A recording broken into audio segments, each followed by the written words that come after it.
नमस्कार, आपणा सर्वांचे स्वागत आहे।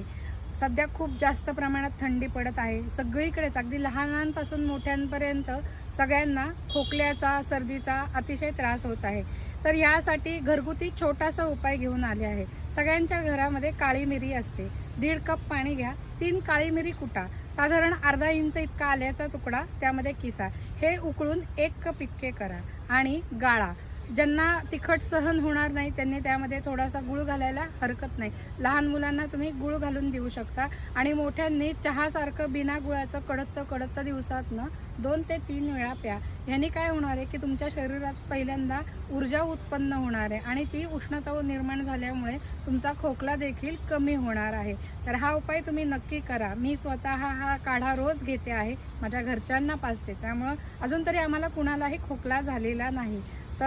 तर तुम्ही सुद्धा हा प्रयोग नक्की करा आणि हा नक्की यशस्वी होतो।